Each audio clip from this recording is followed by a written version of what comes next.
नमस्कार, मी शब्दयोद्धा प्रसाद।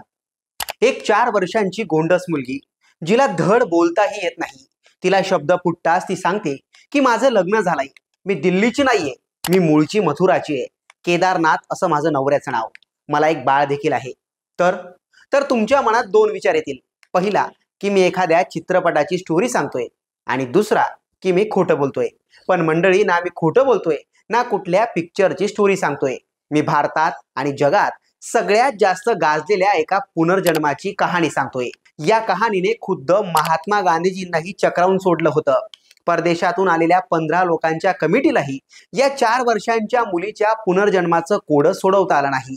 विज्ञान सांगतं की पुनर्जन्मासारखी कोणतीच गोष्ट जगात अस्तित्वात नाहीये। पण मग 4 वर्षांच्या मुलीने सांगितलेल्या या सगळ्या गोष्टी कशा काय खऱ्या ठरल्यात? त्या चिमुकलीवर आतापर्यंत काय काय दावे करण्यात आलेत? जगात खरंच पुनर्जन्मासारखी गोष्ट असते का? याबाबत शास्त्रज्ञ काय म्हणतात, याचीच गोष्ट या व्हिडिओतून जाणून घेणार आहोत।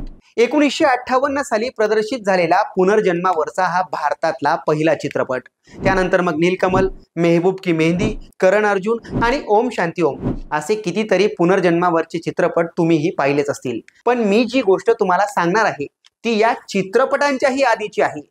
सोशल मीडिया नसणाऱ्या भारतात हा किस्सा तुफान चर्चेत आला होता। ही गोष्ट आहे 1935 सालची। किस्सा नक्कीच जुना आहे, पण त्या किस्स्याचं गूढ आजही कायम आहे। त्याचं कारण काय ते पुढे तुम्हाला कळेलच। 1935 साली महात्मा गांधी हे नाव जगभरात गाजत होतं। या काळात डॉक्टर बाबासाहेब आंबेडकरांनी नुकतीच हिंदू धर्म सोडण्याची घोषणा केली होती। देशात स्वातंत्र्याचे वारे वाहत होते। याच काळात दिल्लीतल्या बाबू रंग बहादूर यांच्या घरी एका गोंडस मुलीचा जन्म झाला। बाबू रंग बहादूर यांनी लाडानं तिचं नाव शांती ठेवलं। शांती आपल्या नावाप्रमाणेच सुरुवातीचे 3 वर्ष अगदी शांत राहिली। इतर लहान लेकरं जसं आई आई पापा पापा करतात तसं तिनं काहीच केलं नाही। पण ज्यावेळी ती बोलायला लागली त्यावेळी मात्र अख्ख्या कुटुंबालाच आश्चर्याचा धक्का बसला। वयाच्या 4थ्या वर्षी शांती बोलली, आणि बोलली तर बोलली, काय बोलली माहितीये? ज्या आई वडिलांनी शांतीला जन्म दिला ती त्यांनाच सांगू लागली की मी दिल्लीतली नाहीये, मी मथुराची आहे, हे माझं घर नाहीये, माझं लग्न झालंय, मला एक बाळ देखील आहे। आता 4 वर्षांचं एक बाळ सांगते की माझं लग्न झालंय आणि मला एक बाळ आहे। हे ऐकून कोणत्याही आई वडिलांना धक्का बसेल। आपली मुलगी मानसिक रुग्ण आहे की काय, असा सवाल त्यांना सतावत होता। शेवटी लहान मुलगी आहे, तिला समज नाहीये म्हणून ती काहीही बडबडते असं म्हणत शांतीकडे काही काळ तिच्या पालकांनी सपशेल दुर्लक्ष केलं। पण शांतीचं काय? ती हे सगळं विसरायचं नाव घेत नव्हती। शांती जसजशी बोलू लागली ती तसतशी मथुरेच्या गोष्टी सांगू लागली। मी शांती नाहीये, तर मी लुगदी देवी आहे, असं ती सांगू लागली। ती स्वतःला चौबायन म्हणू लागली।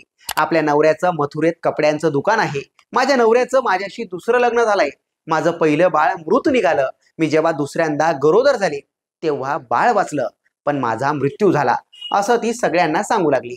आपली छोटी मुलगी स्वतः आपल्या मागच्या जन्मातल्या मृत्यूबद्दल बोलते। हे ऐकून तिच्या आई वडिलांच्या तोंडचं पाणीच पळालं। आता करावं तरी काय, हा त्यांच्या समोर मोठा प्रश्न पडला। शांतीच्या आई वडिलांनी तिला डॉक्टरलाही दाखवलं, पण लक्षात घ्या ही 1935 सालची गोष्ट आहे, त्यामुळे यावर विशेष असा काहीच तोडगा निघाला नाही। अखेर दिवस सरत गेले। शांती आता 9 वर्षांची झाली होती। ती मथुरेला जायचं विसरली नव्हती। अखेर एका प्राध्यापकाने या सगळ्या प्रकरणाचा पर्दाफाश केला। त्याचं झालं असं की शांतीच्या वडिलांचे बाबू बिशन नावाचे एक प्राध्यापक मित्र होते। ते सतत शांतीच्या घरी ये जा करायचे। त्यांनी शांतीला तिच्या मागच्या जन्माबाबत विचारपूस केली। शांतीने पुन्हा तीच कहाणी त्यांच्याकडेही उघडली। शेवटी त्यांनी शांतीला सांगितलं की जर का तू मला तुझ्या नवऱ्याचं नाव आणि पत्ता सांगितला तर मी तुला मथुरेला नक्की घेऊन जाईल। हे ऐकून शांती खुश झाली आणि तिनं पहिल्यांदाच तिच्या नवऱ्याचं नाव बाबू बिशन यांच्या कानात सांगितलं। आता नाव कानातच का सांगितलं? तर त्या काळात महिला आपल्या नवऱ्याचं नाव उघडपणे घेत नव्हत्या, त्यामुळे शांतीनं घेतलेलं नाव होतं पंडित केदारनाथ चौबे, आणि म्हणूनच शांती स्वतःला चौबायन म्हणून घेत होती, म्हणजे चौबे यांची धर्मपत्नी। इथूनच या घटनेत मोठा ट्विस्ट आला।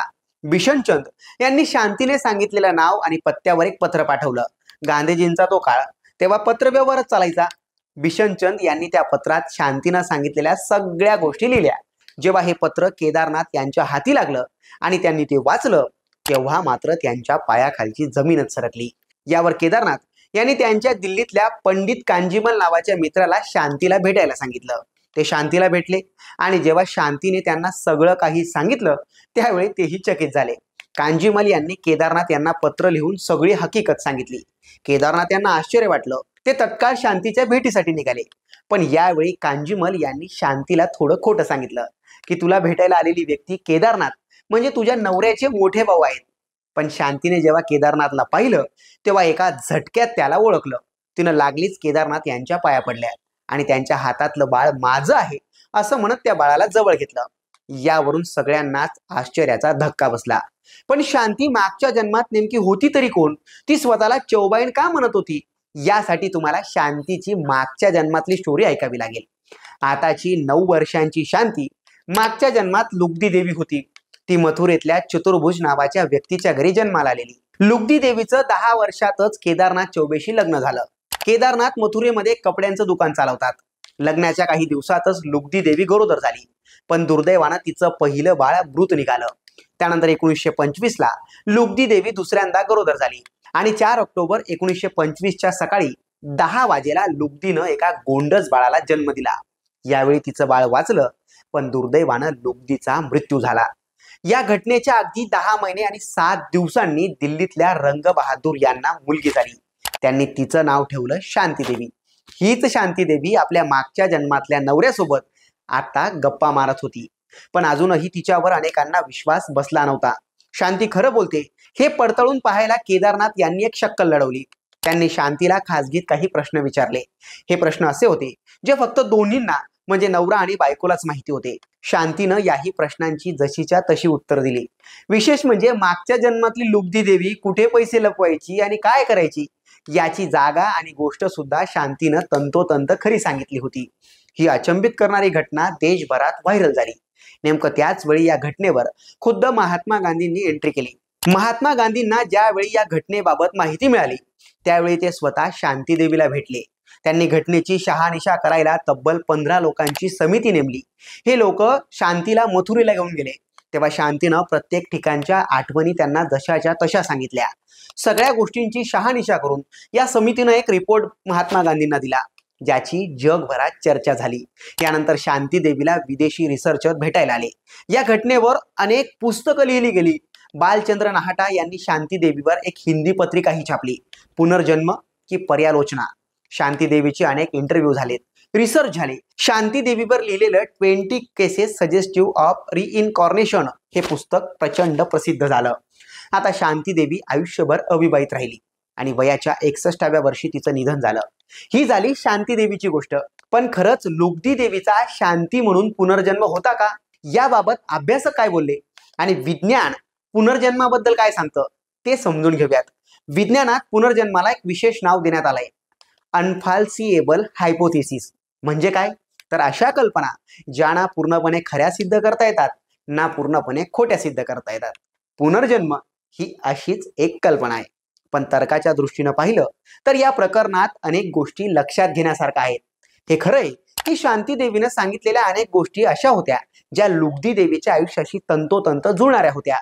पण तरीही अशा काही गोष्टी होत्या ज्या या केसच्या संदर्भात संशय घ्यायला भाग पाडत होत्या. शांती देवीची मुलाखत घेतलेल्या डॉक्टर कीर्ती स्वरूप रावत यांचं असं म्हणणं होतं की या प्रकरणाला इतकी प्रसिद्धी मिळाली होती की हे सगळं शांतीलाच माहिती होतं की तिनं इतरांकडून ऐकलं होतं हे ठरवणं कठीण होतं. याशिवाय शांती देवीच्या मृत्यूनंतर एक महत्वाची गोष्ट समोर आली, ती अशी की शांती लहान असताना केदारनाथ दिल्लीला कामानिमित्त यायचे आणि ते ज्या ठिकाणी जायचे त्या दुकानांचा रस्ता शांतीच्या घरासमोरून जायचा. म्हणून छोट्या शांतीनं केदारनाथला याच जन्मात पाहिलं होतं का असा एक अँगल या निमित्तानं समोर आला होता. पण हे अँगल खरं आहे हे कुणाला सिद्ध करता आलं नाही. पुनर्जन्माची संकल्पना कार्य आणि कारण या तत्वज्ञानातून निर्माण झाली आहे.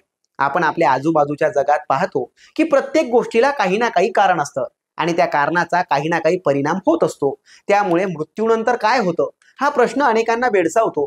एखाद्या व्यक्तीचा पुढचा जन्म कसा आणि कुठे होईल हे नक्की कसं ठरतं? काही धर्मांमध्ये याचं उत्तर असं दिलं जातं की माणसाचे कर्म हे ठरवतात त्या व्यक्तीचा पुढचा जन्म कुठे आणि कशा स्वरूपात होईल.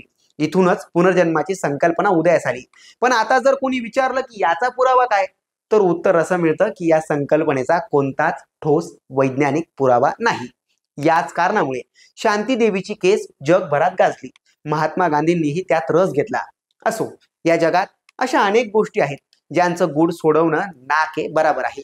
आजही विज्ञानाच्या पलीकडे अनेक घटना आहेत, त्यातलीच ही एक शांतीदेवी.